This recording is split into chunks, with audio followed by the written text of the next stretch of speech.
وانفعنا بما علمتنا وعلمنا ما ينفعنا وزدنا علما يا عليم رب اشرح لي صدري ويسر لي امري واحلل عقدة من لساني يفقهوا قولي.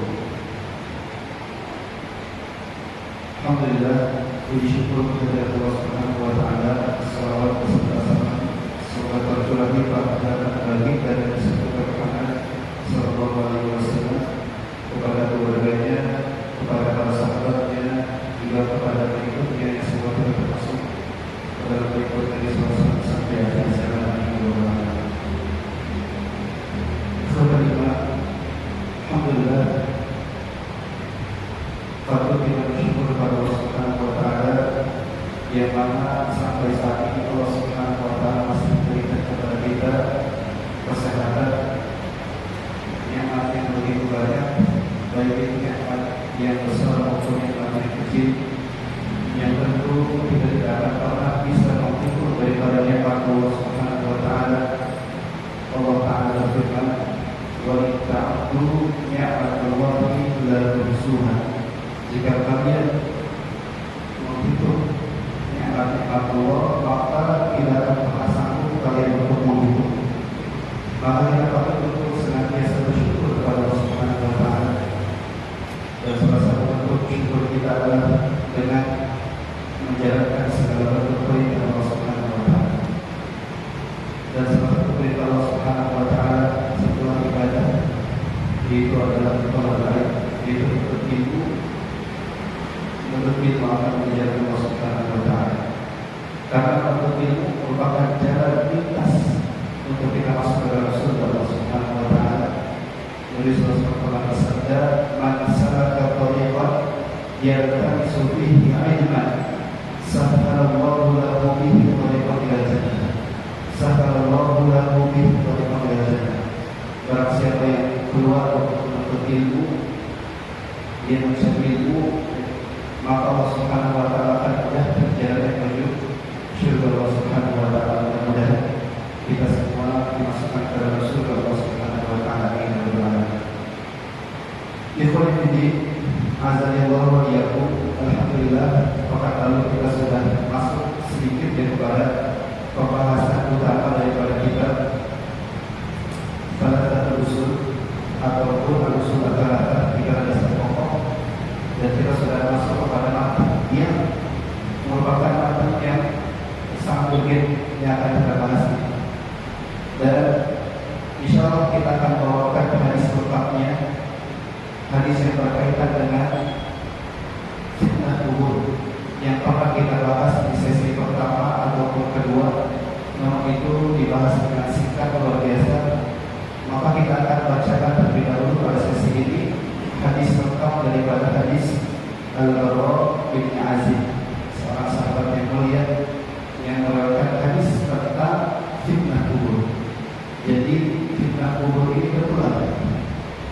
Walaupun ada sebagian kelompok yang mengatakan bahwasanya fitnah kubur tidak ada, namun Ahlus Sunnah wal Jamaah sepakat bahwasanya fitnah kubur itu ada. Dengan banyak dari Al-Quran dan juga hadis Nabi sallallahu alaihi wasallam. Maka kita akan bacakan salah satu daripada hadis-hadis Nabi sallallahu alaihi wasallam, bahwasanya diceritakan ya, Utsman bin Affan radhiyallahu anhu merupakan khalifah ketiga. Utsman bin Affan radhiyallahu anhu merupakan khalifah ketiga sepeninggalan Rasulullah sallallahu alaihi wasallam. Namun beliau ketika melewati kuburan ataupun makam, beliau senantiasa menangis. Apa gerangan yang membuat beliau itu menangis ketika melewati kuburan? Jadi suatu hari ada seorang yang bertanya, "Tadakar al-jannah wan nar wa tati min hada?" Jadi ada seorang yang menanyakan kepada Utsman bin Affan, tatkala mengingat surga dan neraka, engkau tidak menangis. Mengapa engkau menangis ketika melihat kuburan atau makam? Maka Utsman pun menjawab, sesungguhnya aku pernah mendengar Nabi sallallahu alaihi wasallam bersabda, "Innal qabra awwal manazil al-akhirah." Bahwasanya kubur, ataupun kuburan, ataupun fitnah kubur, ataupun alam kubur, itu adalah merupakan salah satu ataupun awal dari perjalanan akhirat seorang hamba. Fa'inna jaminhu fama ba'dahu aisar minhu. Barang siapa yang masuk ke dalam transit istilahnya, masuk ke dalam alam kubur, kemudian dia mendapatkan kemudahan di dalam alam kubur itu, maka setelahnya akan begitu. Pekan lalu kita sudah bahas ya tentang kehidupan manusia dari jani sampai nanti proses yang akhir ke surga atau ke neraka. Ada orang yang mendapatkan kesulitan dalam alam kubur, wa idlam yanjubiku fama ba'dahu asyadani. Orang yang masuk ke dalam alam kubur mendapatkan kesusahan berat luar biasa, serang luar biasa, maka setelahnya perjalanan akan menjadi lebih sedikit. Ma'udillah. Lantas bagaimana bisa tentang seorang hamba ini? Menurut hadis Al-Bara bin Azib, bahwasanya suatu hari kami mengantarkan jenazah salah seorang sahabat Nabi sallallahu alaihi wasallam dari golongan Ansar. Sesampai di pekuburan atau makam yang lahan masih digali, maka Rasulullah sallallahu alaihi wasallam pun duduk menanti dan kami juga duduk terdiam di sekitar kuburan tersebut, seakan-akan di atas kepala kami ada burung gagak yang tinggal. Rasulullah SAW memainkan sepotong dahan di tangannya ke tanah, lalu dia mengangkat kepalanya seraya bersabda, mohonlah perlindungan kepada Allah Subhanahu Wa Taala dari azab kubur. Bahkan dalam riwayat istighfarillah, mohon ampunlah kepada Allah Subhanahu Wa Taala dan perlindungan dari azab kubur. Beliau ulangi perkara ini 2-3 kali. Kemudian beliau SAW bersabda, seandainya seorang yang beriman sudah tidak lagi menginginkan dunia dan telah mengharapkan akhirat, di sakaratul maut, turunlah dari langit para malaikat yang bermuka cerah. Secara singkat matahari, mereka membawa kain kafan dan wangian dari surga, lalu duduk di sekeliling bukit tersebut sejauh mata pandang. Setelah itu turunlah malaikat mencabut nyawa dan mengambil posisi dari alat kepala bukit tersebut.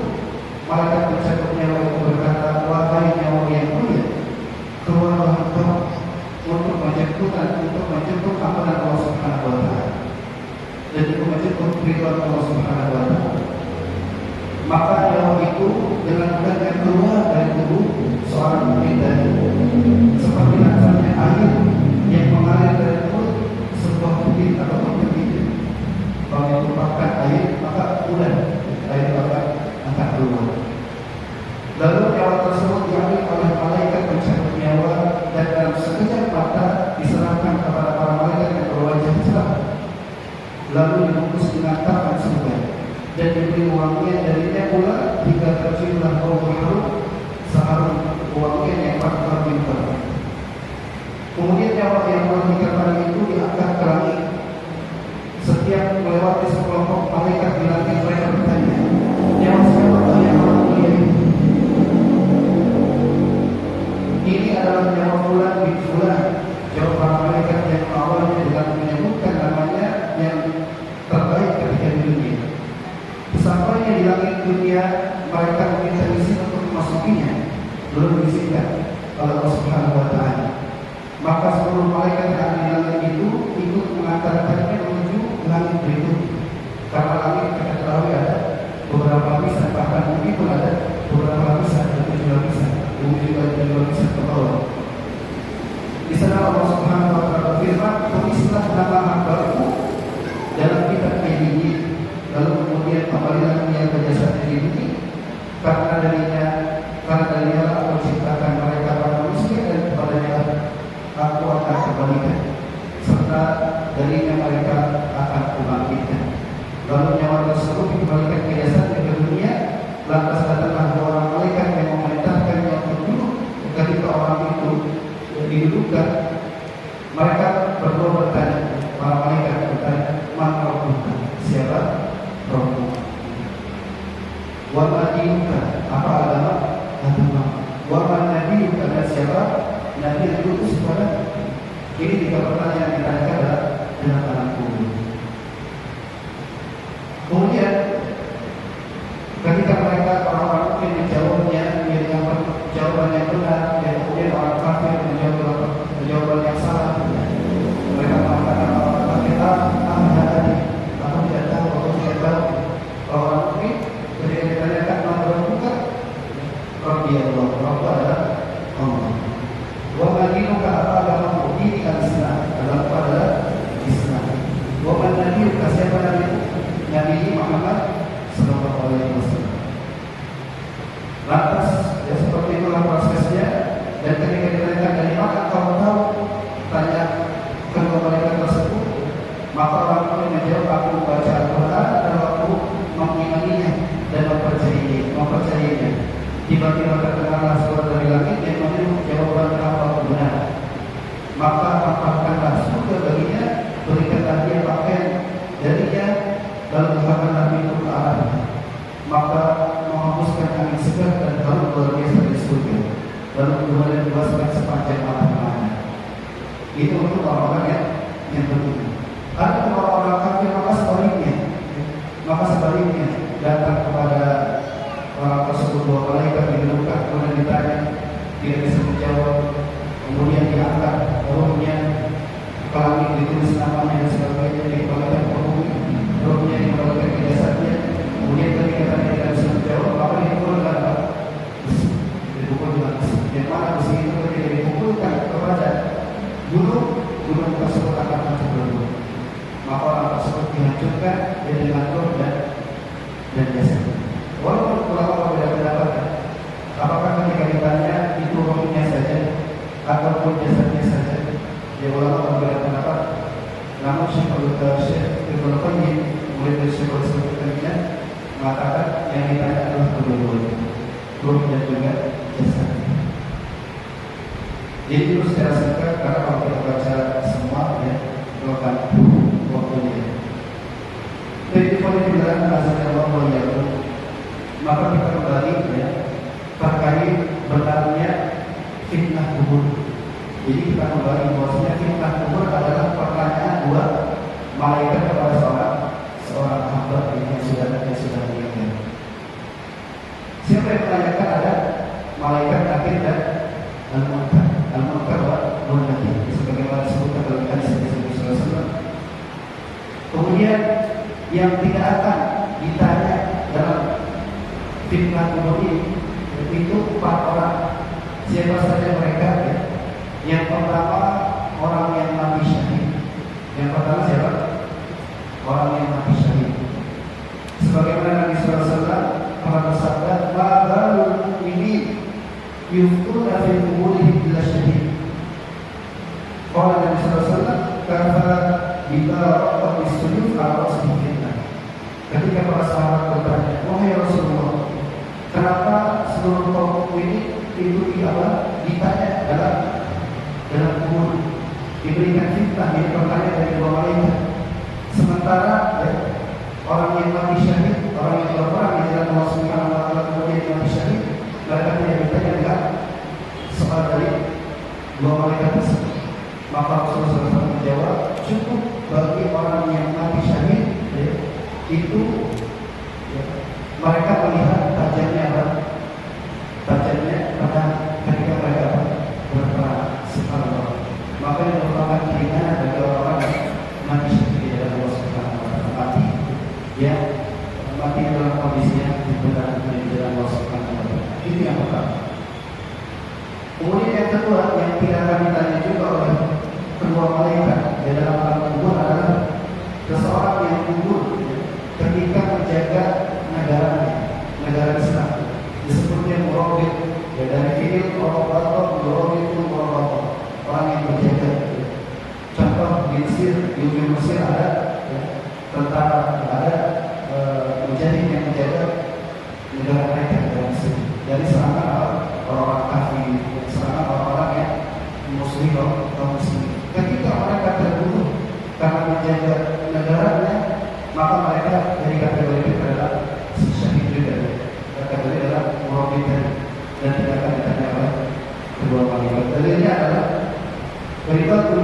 walailah khairun min siyami syahrin wa qiyamih.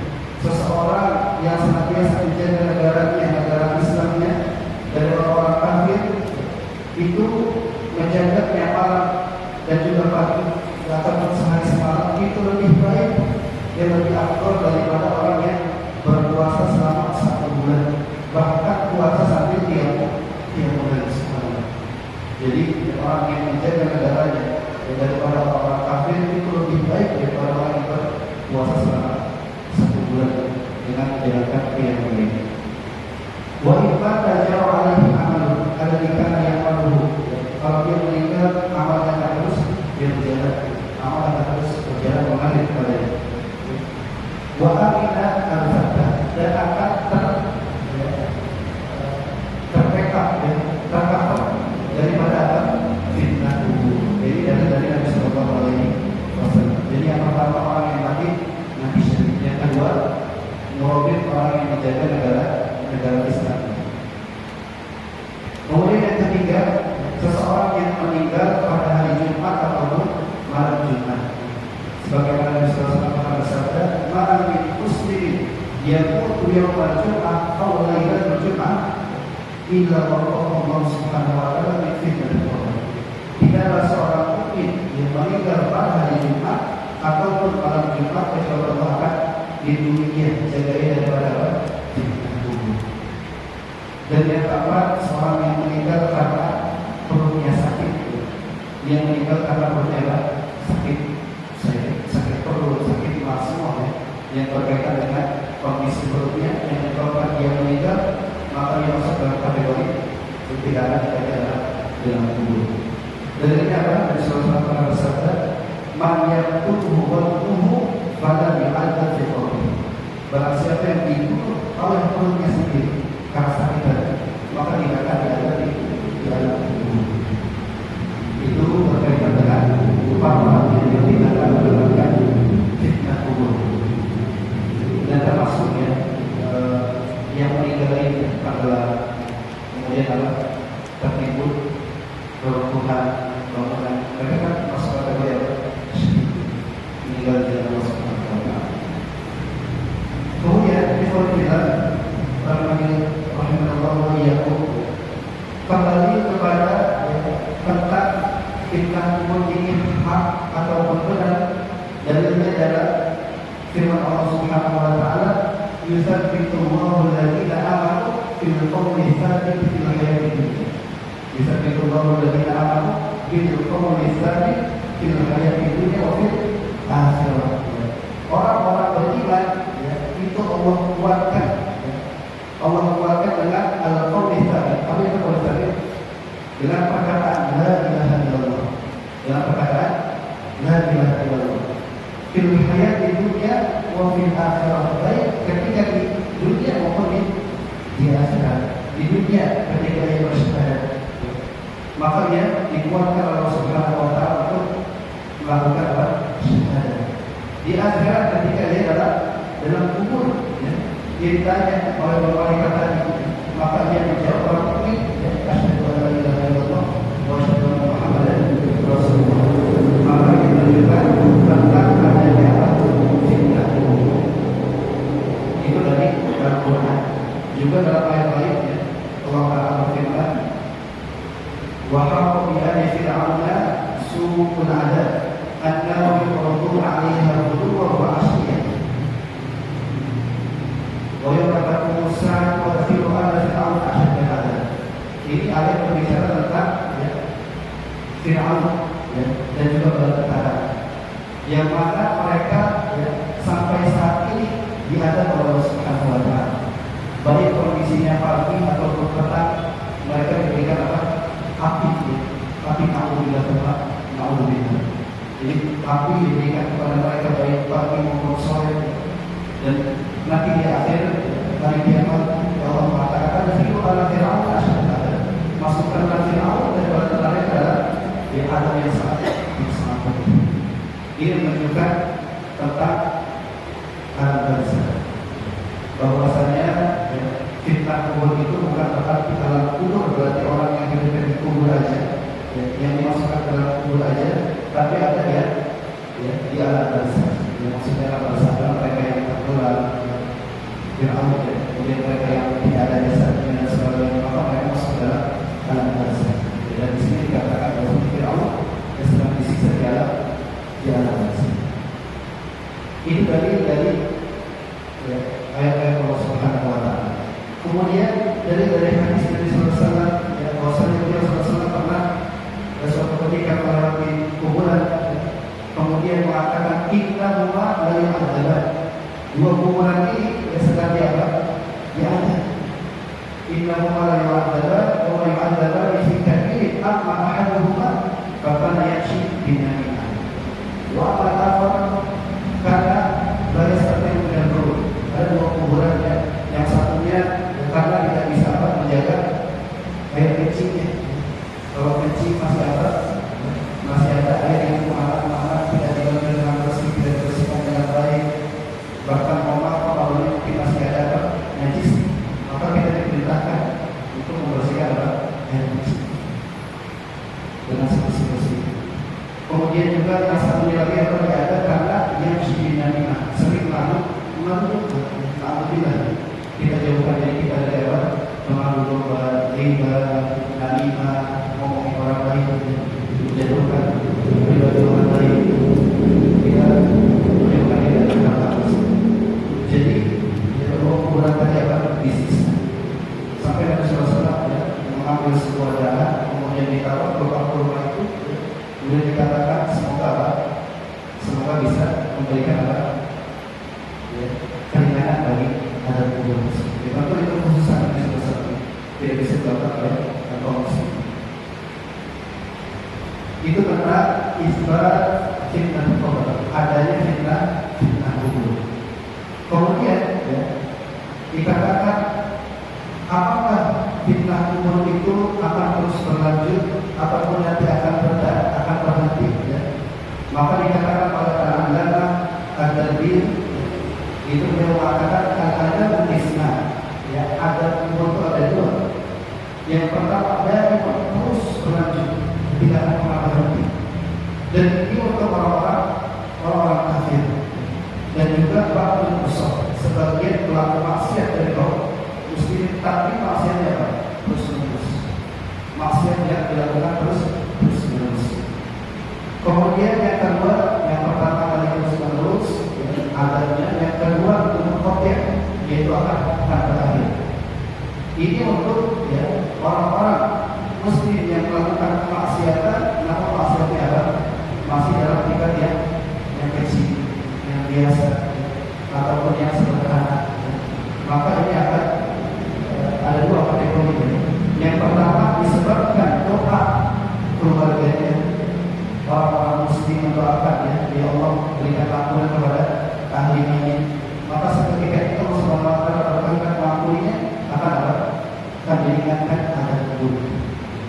Ataupun ya sedekah yang dilakukan untuk ahlinya ini, keluarganya yang melakukan sedekah diniatkan untuk siapa? Untuk semuanya ini, maka Allah mengingatkan daripada akan kubur. Itu bisa terjadi. Yang kedua, karena rahmat Allah Subhanahu wa Ta'ala. Kita ketahui bahwasanya Allah syadidul iqab.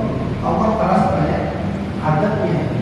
Di sisi lain Allah memiliki rahmat yang luar biasa. Maka seseorang yang masuk ke dalam kubur, ketika Allah berkata mengampuni akan diampuni, akan diringankan adab kubur.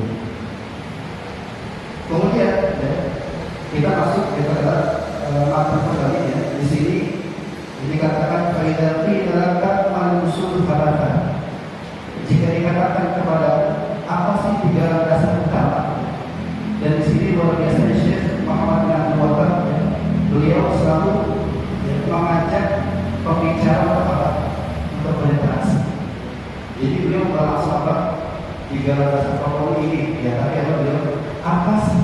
Itu kan berarti kita diajak untuk berpikir, kita diajak untuk berpikir, dan ini akan menimbulkan dua hal. Pertama, tasybihul lidin, kita akan langsung berpikir begini, seperti ini. Yang kedua akan menyebabkan tawdih akibat, akan menjelaskan ibarat-ibarat ataupun kalimat-kalimat yang tidak jelas. Tiga alasan yang wajib bagi manusia untuk mengetahuinya.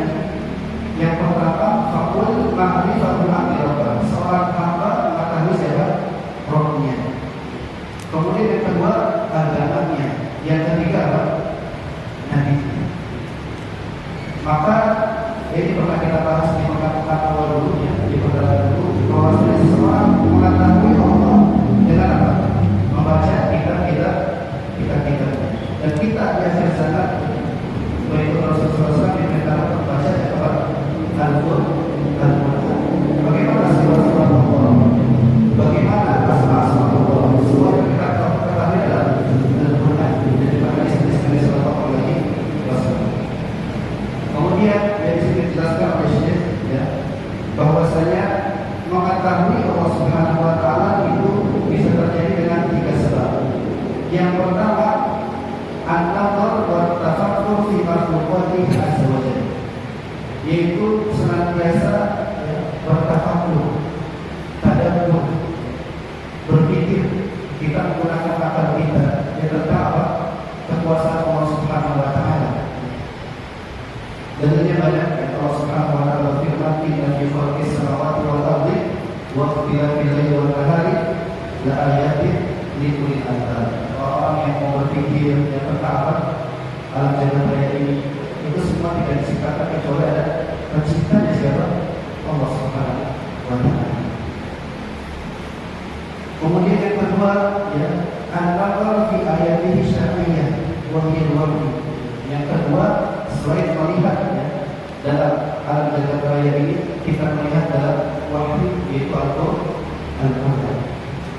Kemudian yang ketiga, ma'rifallahu azza wa jalla fi qalbil mu'min min ma'rifatillah subhanahu wa ta'ala hatta ka'annahu yara bil 'ain. Yang ketiga adalah seorang hamba yang derajatnya sudah masuk ke dalam kategori yang ketiga, yaitu ihsan. Maka ia ibadah dilakukan dengan khusyuk, seakan-akan dia ibadah apa? Dia melihat langsung siapa? Allah Subhanahu Wa Taala. Ada Islam, ada Muslim, di atas ada mukmin, kemudian ada muhsin, kemudian ada muhsin. Alhamdulillah, azallahu wa iyyakum. Kemudian dikatakan oleh Syekh, fa idza qila laka man rabbuka, jika dikatakan kepada man rabbuka siapa? Siapa? Faqul rabbi Allahu alladhi rabbani, katakanlah Allah yang mentarbiyahku. Rabbku adalah Allah Subhanahu Wa Taala yang mentarbiyahku. Wa rabb jami'al alamin bi ni'amihi, dan Rabb yang mentarbiyah seluruh alam. Jadi Allah Subhanahu Wa Taala mengadakan kita dari tadinya apa? Tidak ada, dilahirkanlah kita ke alam dunia. Jadi itu pun atas dasar sampai kita pada saat ini dan sampai kita nanti diwafatkan, semua itu tentu apa? Atas didikan saja Allah Subhanahu Wa Taala. Allah Subhanahu Wa Taala mendidik kita agar kita sadar. Kemudian wa huwa ma'budi laisa li ma'budin siwahu, dan dia Allah Subhanahu Wa Taala adalah sesembahanku dan tidak ada sembahan selain Allah Subhanahu Wa Taala. Dalilnya apa? Allah Ta'ala berfirman dalam surah Al-Fatihah, Alhamdulillahirabbil alamin. Bahwasanya segala puji bagi Allah, Rabb semesta. Wa kullu ma siwa Allah ta'ala, selain daripada Allah disebutnya alam. Alam antum alamin, antum alam, semua kita disebutkan oleh Allah sebutnya al-alam. Seluruh makhluk Allah SWT disebut al-alam. Maka alhamdulillahirabbil alamin. Alam jamaknya alamun atau alamin. Yang belajar bahasa Arab, alamun jamaknya alamun wa alamin. Alhamdulillah, yang dimulakan Allah Subhanahu Wa Taala. Kemudian beliau mengatakan wa ana wahidun min dzalika dan aku juga adalah salah satu daripada ciptaan Allah Subhanahu wa taala. Kemudian faidah qila laka bima arafta rabbaka, jika dikatakan kepada bagaimana engkau mengetahui Allah, faqul bi ayatihi wa makhluqatihi, maka katakanlah dengan apa? Ayat-ayat Allah Subhanahu wa taala. Dengan ayat-ayat Allah Subhanahu wa taala, makhluk-makhluk Allah Subhanahu wa taala. Wa min ayatihi, dan di antara ayat-ayat Allah Subhanahu wa taala al-lailu wan nahar. Di antara ayat-ayat Allah ada malam dan siang. Wa syamsu wal qamar, ada matahari dan bulan. Wa min makhluqatihi, ada pun di antara makhluknya as-samawati sab'a, 7 lapis langit. Allah ciptakan langit ini dengan 7 lapis ya. Wal ardu as-sab'a, dan bumi dengan 7 lapisnya juga. Wa man fihinna, dan apa yang ada ataupun siapa yang ada di antara keduanya. Ada makhluk hidup, manusia, ada hewan, ada anak jin dan sebagainya. Ini semua Allah ciptakan. Wa ma bainahuma, ada di antara dan di antara keduanya. Baik dari gunung yang Allah ciptakan juga dan hal-hal itu.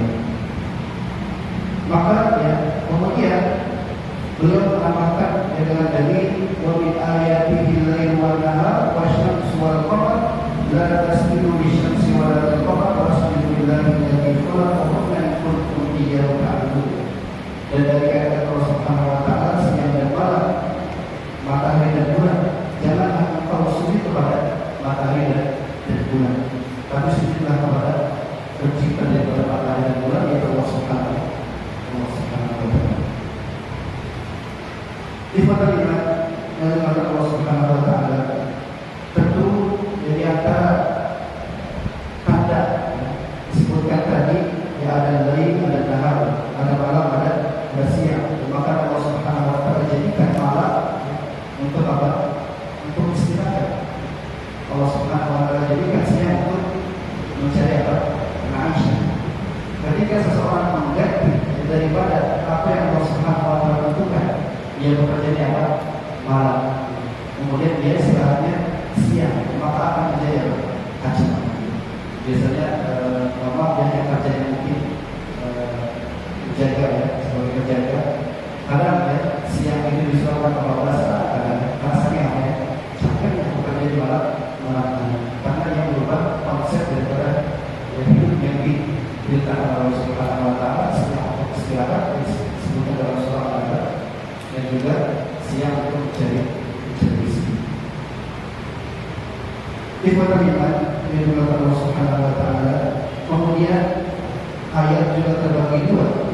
Ada makhluk-makhluk Allah Subhanahu wa taala, kemudian ada juga wahyu, ada juga wahyu. Bahkan dikatakan oleh seorang penyair, "Fa ya ajaban kaifa yusalli lahu am kaifa yajhalu al-jahil." Sungguh luar biasa mengherankan bagaimana seseorang bermaksiat kepada Allah Subhanahu wa taala ataupun dia mengingkari Allah Subhanahu wa taala. Ada orang bermaksiat kepada Allah, ada orang yang mengingkari Allah Subhanahu wa taala, siapa? Ateis. Wa fi kulli syai'in lahu ayat. Padahal setiap sesuatu itu ada tanda kebesaran Allah. Kita keluar dari rumah, kita melihat apa? Hewannya banyak rumpanya dan sebagainya, itu merupakan tanda kebesaran Allah. Kita keluar ya, pagi hari pulang kerja, jadi malam hari itu semua tanda kebesaran Allah Subhanahu wa taala.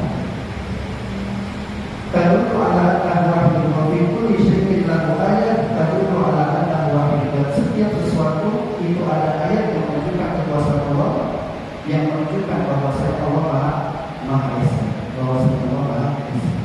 Faya ajaban kaifa yusalli lahu am kaifa yajhalu al-jahil wa fi kulli syai'in lahu ayatun tadullu ala annahu wahid. Kemudian terkait asyams, matahari, Allah Ta'ala berfirman, "Wasyamsu tajri li mustaqarrin laha, dzalika taqdirul aziz alim." Dan matahari ya, sudah Allah matahari berjalan, ya, tentu ya, dalam porosnya, dalam putarannya. Dari kata Beliau Aziz Amin itu merupakan apa? Tanda kekuasaan Allah Subhanahu Wa Taala, dan Allah Maha Mengetahui. Kemudian juga tentang bulan, Allah Subhanahu Wa Taala berfirman, wal qamara qaddarnahu manazila hatta 'ada kal-urjunil qadim. Bahwasanya bulan telah Allah posisikan juga. Ketika awal bulan sangat kecil, sangat kecil, mungkin enggak sampai setengah, kecil banget. Makanya dalam bahasa Arab ada al-urjun al-qadim. Al-urjun itu pelepah kurma yang sudah tua. Kalau pelepah kurma yang masih muda, masih mulus ya, seperti mungkin pohon kelapa yang ada di Indonesia juga kan mulus, masih tua dan sebagainya. Ketika sudah tua, pelepah kurma berapa? Turun seperti ini. Dan turun menyebabkan ada yang menjadi sangat kecil bulan. Bulan ketika awal bulan itu kelihatan ya kecil.